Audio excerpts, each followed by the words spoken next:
Linto baru nak manggil kampung katruate matamu agung adelon komado jumma dagayo urung yang dale dua bayangon ino ganto almarhum Bandung kinanuna dagayo noyon Allah goyanu kita logika kamu logika bukan sana kayak kabat kita lobe mana banyak bangun siap dilawan Allah punya negara siap dilayani mau ada bulan mana jaga jaga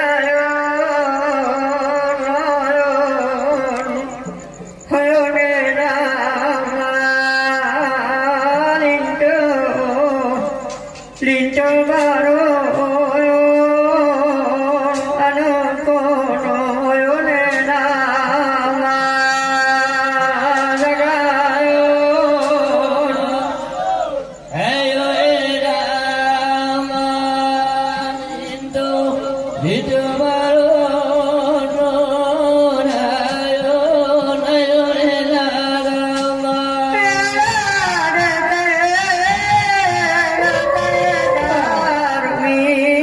linto baru bahate jantung diriro umutu joton oniro majoti kula dagayon ayo enagama lijo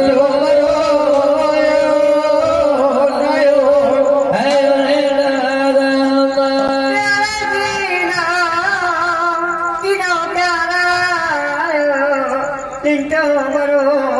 nak manggil kampung katruate matamu agung adelon komado jumma dagayon ayo enagama linto baru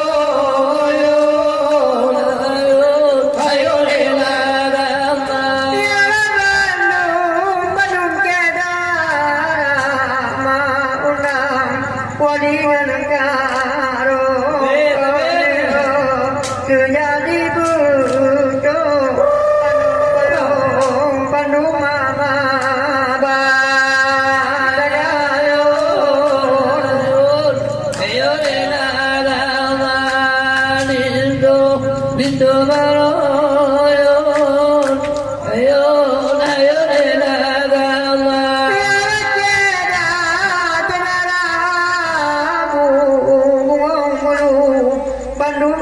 Tutong nyodang-dang cedara-darong adelon cedara poma dagayon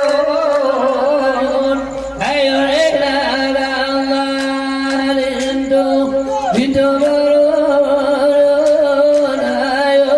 ayo enagama mabilong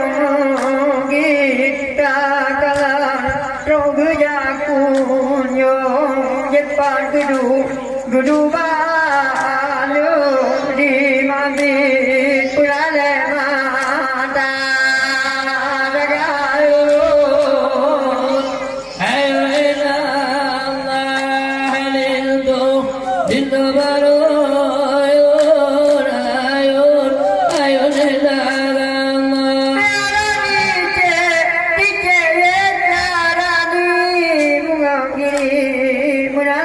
alon ngan mace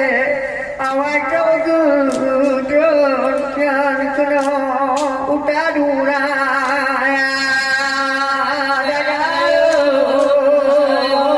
ayo enagama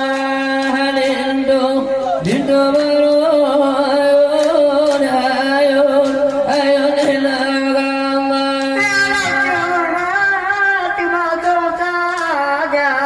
di banyo bala lagi ceye dongan mace tiga muka bung truk gejat tulung okawin gata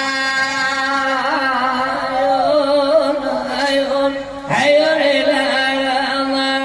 harindu dindu baru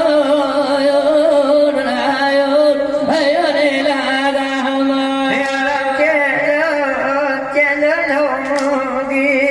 ada pun grit awai gukun nyong nyong tiat tiat ba nyong ta kalam tiat ba meja jagayun ayun ayun inarama rindu rindu marun ayun ayun inarama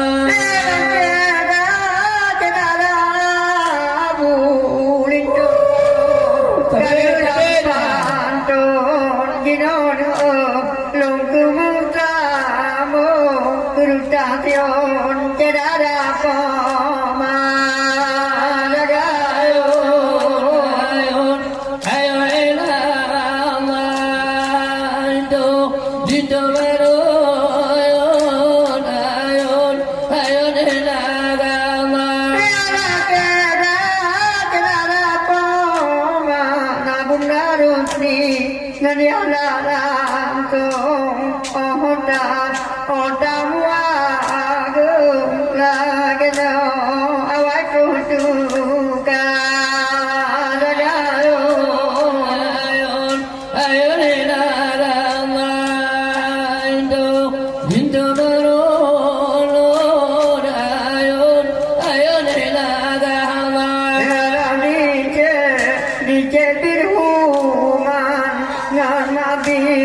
tiga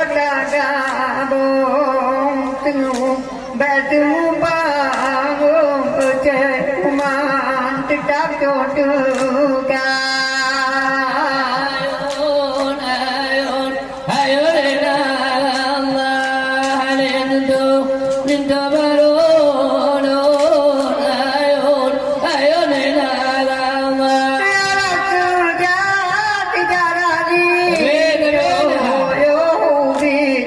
chulung singong mandang lamba darui lumba chulung rika lagayun ayun ilama rindu rindu baru ayun ayun ilama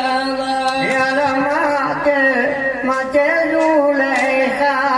watana ni uruyang badong linto linto baru mandala madong ngomyar pulara jagayun ayun ilama harindu linto baru ayun ayun ilama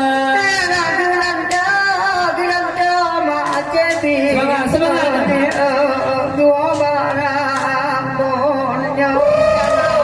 malut ngan ayun dengan tu tajangan dua ayun ayun ilama rindu rindu baru ayun ayun ilama ya lam darat nelut espesa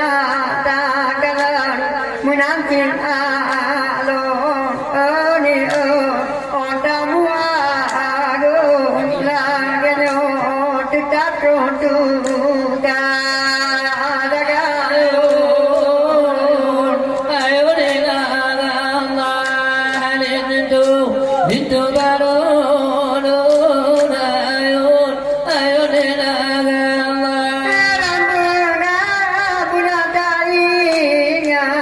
linto mata awai pun kuacerbi mandang alma dok macerbi yo tajar gata ayun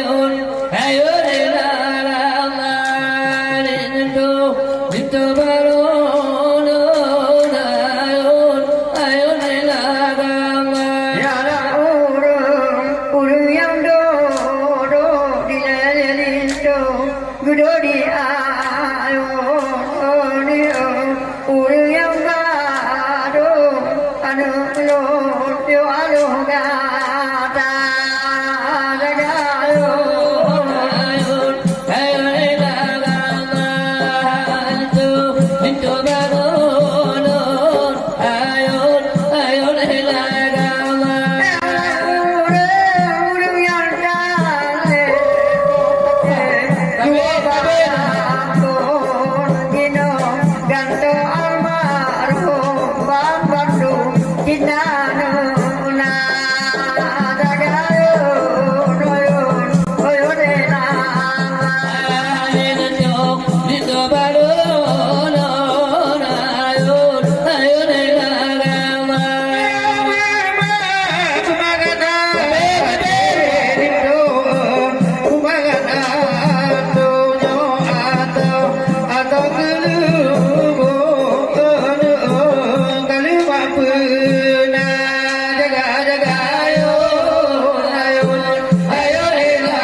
Hiduplah